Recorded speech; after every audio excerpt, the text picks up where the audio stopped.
Welcome to this week's Ag Report. So this week we're going to talk a little bit about the weather conditions that we have had recently and kind of the effects that that's having on agriculture you may have seen or not seen. So we've had an interesting kind of a winter. Of course, we all know about Winter Storm Uri that came through there in February. One of those century type storms with snow and freezing conditions and that kind of stuff. You may have been one that was affected with some of your shrubbery or trees around your house. A lot of folks had damage there. As far as agriculture, we did have wheat growing at that time. Most of the wheat was in the grass stage or in dormancy and very small. So through that part, we didn't necessarily see a lot of damage, at least we think. Now, keep in mind, you never know till harvest time, like they say, what ends up in the truck as actual damage. Think of it like a runner running a race, okay? Any stumble, any hesitation, any little thing like that on a race that a runner runs is going to knock a couple of seconds off their time. And they're not going to know the full effect of that until the race is over with. So kind of keep it like that. So we don't think there was any major damage to our wheat through the Winter Storm Uri. But, you know, we're just kind of guessing there, supposing in there. So we kind of moved forward a little bit. We got our corn planted. Folks were planting milo, planting Sudan or hay grazer, some soybeans. All of the crops kind of going into the ground there. Even some early cotton was getting into the ground. Well, then we had another frost. Some might say a freeze, but we had 2 days almost of frost come in, very late season. If you look at our average frost date, we were probably 30 days behind that. Now that is showing some damage out there. Again, we're not going to know exactly the true damage till the end, but it is having an effect on agriculture and the commodities. So what's going on is there has been wheat, mainly the wheat that we can identify for sure is a little bit north and west of us around Wichita Falls, Denton, up towards Oklahoma, and then back towards the Panhandle. In those kind of areas, a lot of that wheat was either in the boot, which means the head was just fixing to come out on there, or it was already headed a little bit.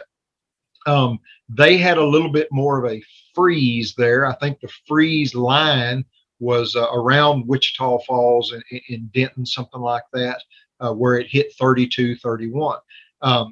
They're seeing some actual potential damage from it where it hurt the seed or grain production of that plant. There's going to be a definite yield loss.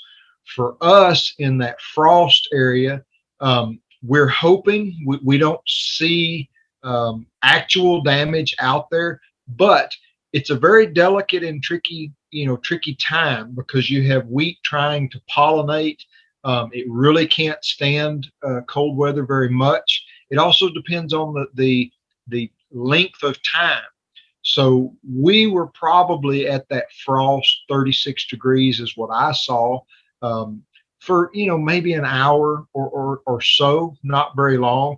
Where you go back to the west just a little and north, they may have been 3, 4, 5, 6 hours, and so that's where the real tell is on the damage. Those longer hours at that sustained temperature is where things are going to be.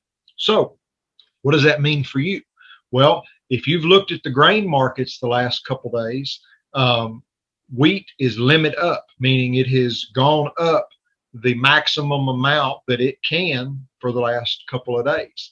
Last I saw, I think wheat was trading around $6.80 or $7, something like that.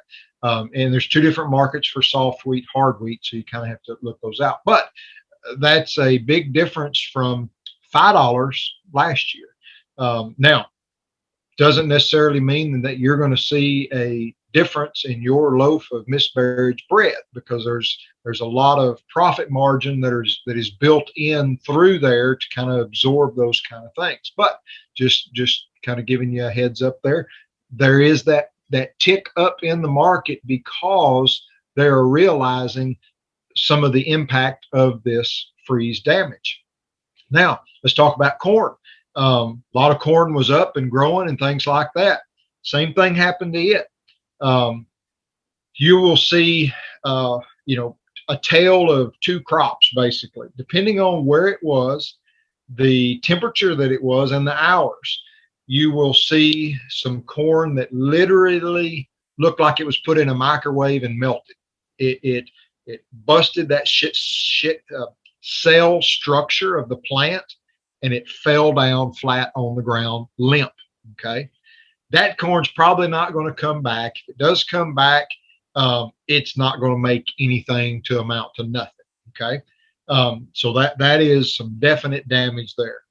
Now, on the other side, you're going to see some corn that has burnt leaves. They will be tan or brown in there. That's also freeze damage, not as severe, maybe not as cold, maybe not as long, and it was a different growing point of that crop. Just like people, they have medicine rates for different age people and size people. It's kind of the same thing. That corn can handle different things at different stages of its life. Now, will that still affect? Probably will. Remember that runner running that race, any little stumble in there, slows them down a little bit and slows down their overall time. So even burning those leaves may cost us, a couple of bushels of yield in there. Go back to your commodities. Corn's been limit up because of this. And the further back you go to that north and west, Denton, Collin, Grayson counties, where they had a lot of corn planted and got harder temperatures, there's some definite effect there. Now, again, you may not realize that when you go to the store, because those corn products that are made from that, those middlemen and stuff like that have a lot of profit built in there. But there is some volatility in those grain markets because of these weather conditions. I saw a report out, and remember, folks, we compete on a global economy. I've seen some reports out that Russia is having to replant a lot of their wheat because of severe effects of their winter that they have had, and that has a direct effect on our wheat prices. Always has. Russia has a good crop, our price, really falls out of bed. So I think those two things coming together is why you're seeing these things. So, anyways, that's kind of a glimpse of what's going on. I saw a report that corn price is the best price since 2013. Okay, that's a long time, and you may have heard in past ag reports I've talked to you about producing at a loss, and our prices have not been anywhere profitable for a long time.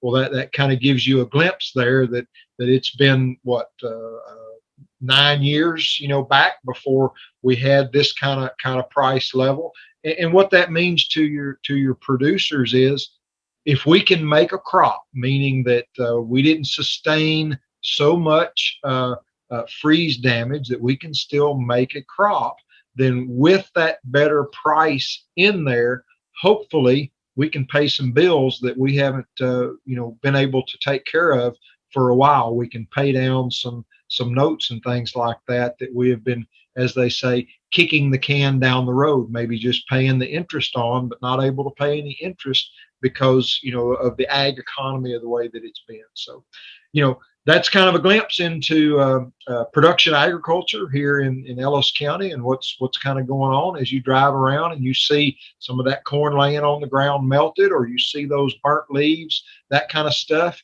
Even if you see every once in a while in the wheat field, you may see a head that's bleached white.